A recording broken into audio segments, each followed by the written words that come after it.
Julius Erving, one of the most legendary players of all time. Arguably the most impactful player of the 1970s, bringing excitement to a sport that was struggling during that decade. So many players in the following generations look up to him and what he represented. We all know who he is, we've all heard of his name before, but how much do you actually know about his NBA and ABA career? Especially his awkward contract situations and the weird trade that sent him to Philadelphia. In this video, we're going to take a look at Dr. J's career, and I'm going to spend a lot of time talking about the circumstantial trades and situations that Dr. J found himself in during his days in the NBA and ABA. These were things that we've never seen it before, especially not to a player of Dr. J's caliber. There's some pretty interesting stories. How's it going, folks? My name's Andy, and let's get started. But before we start, I'd like to give a shout out to my sponsor, SeatGeek. SeatGeek is an app that aggregates ticket prices from all over the web to help you find the best deals for games, concerts, Broadway shows, and other events. The prices marked in green are good, while the ones in red are bad. I've used the app to buy tickets before, and the process was very smooth.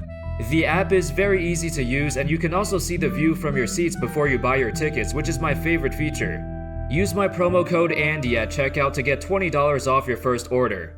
Thank you to SeatGeek for sponsoring this video. Alright, let's get started.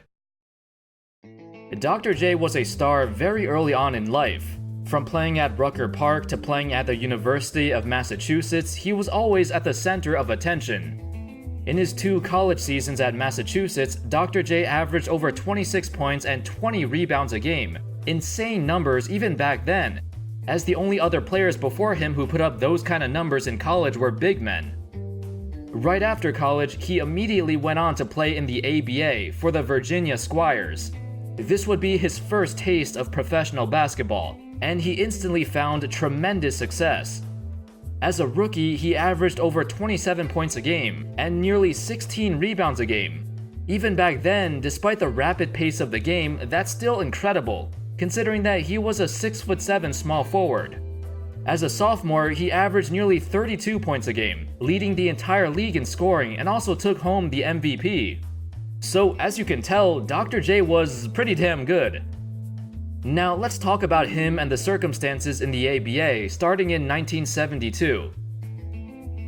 After Dr. J finished a highly successful rookie season, the NBA was interested in him. Since he was technically eligible to be drafted, the Milwaukee Bucks selected him with the 12th pick of the 1972 draft. This, however, led to a lot of controversy and disputes. A couple of New York Times articles from the early 70s talked about the details of what happened. In summary, when he first joined the Squires in the ABA in 1971, he signed a 4-year, $500,000 contract, but he was unhappy with it after just 1 year. In 1972, the Bucks, who were in the NBA, drafted him, hoping to pair him with Oscar Robertson and Kareem Abdul-Jabbar. That would have been insane. However, around that time, Dr. J also agreed to a contract with the Atlanta Hawks, another NBA team, even though he was already under contract by the Squires and then got drafted by the Bucks. So what the hell was going on? Essentially, he was unhappy playing for the Squires, so he wanted to accept Atlanta's offer and join them. Now we have a 3-way dispute between who should get Dr. J, which team should have him. At the end, this case was brought to trial and the Squires ultimately came out on top. Unfortunately for them, it was rather short-lived. The Squires were only able to keep him for 1 more season. They were not doing well financially, which was a common theme amongst many professional basketball teams back in the 70s.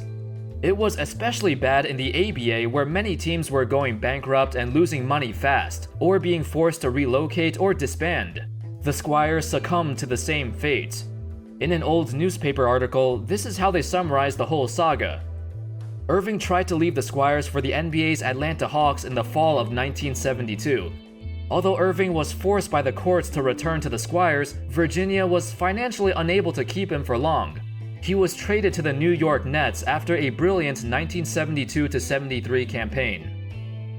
Now in New York, playing for his hometown team, this is where Dr. J really became a household name. In 3 seasons there, he led them to 2 ABA championships, and he was the ABA's most valuable player for 3 consecutive years. Fast forward a bit and the year is 1976. A very special year for basketball. Some people have said that this was the year where basketball got revived and started to become a mainstream sport. It all started with the 1976 Slam Dunk Contest, the first dunk contest in the history of professional basketball. Believe it or not, it actually started off in the ABA, and it was so popular that the NBA adopted it 1 year later.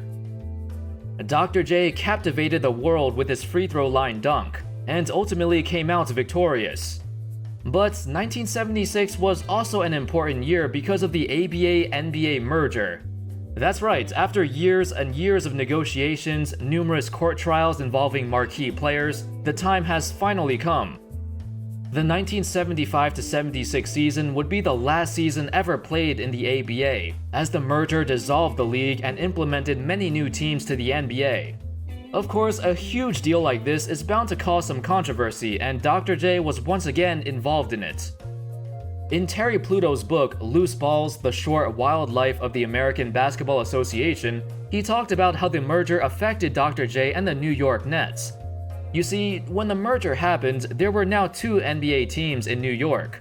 The Knicks have been there for decades, but now the Nets joined the NBA, and now their fan base was kinda fractured.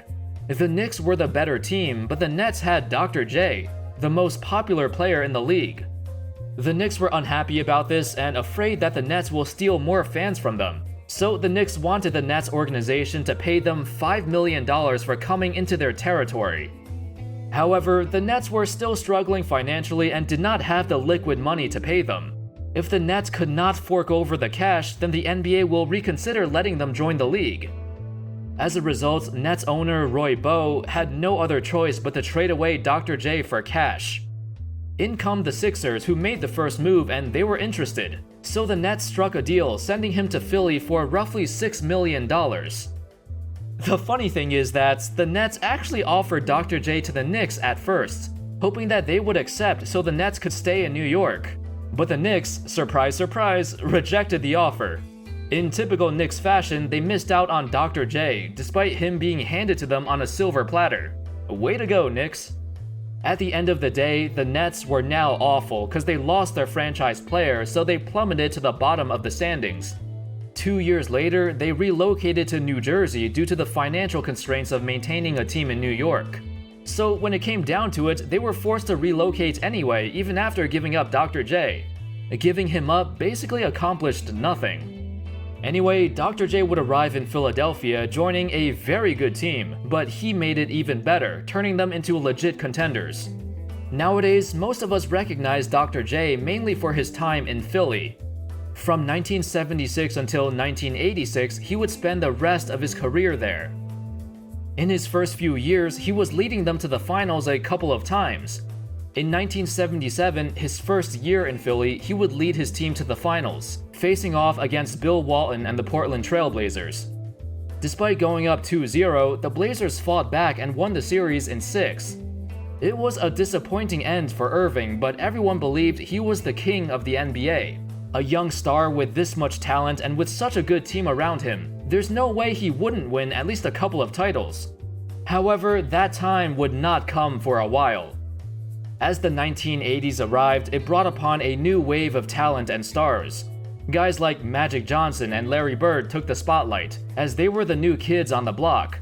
The Sixers would make it back to the finals in 1980, but they would lose to the Lakers, led by a rookie Magic Johnson. In 1981, they would lose to the Celtics, led by a young Larry Bird.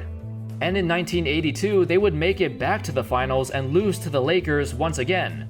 It wasn't until 1983 and a huge off-season trade for Moses Malone that saw the Sixers win their first championship in the Dr. J era. As the years went by, more and more talent started to pour into the league, including a guy named Michael Jordan. You might have heard of him. Fun fact, before the 1984 draft, the Sixers actually offered Julius Erving to the Bulls in exchange for the number 3 pick of the draft. The Sixers hoped that the Bulls would accept so they could use that number 3 pick to draft Jordan. According to Harold Katz, the former owner of the Sixers, he said, "I thought I had a deal with Jonathan Kovler, then the principal owner of the Bulls, for the 3rd pick. Rod Thorne, then the Bulls general manager, killed that one and took Michael Jordan. So if it wasn't for Rod Thorne, MJ would have been a Sixer. That's crazy to think about." It was also in Philly where Dr. J became a global icon. He was the first basketball star who started to endorse everything. From the old Converse sneakers to commercials to product placements, Dr. J was all over television. He was the first basketball star who worked directly with a shoe manufacturer.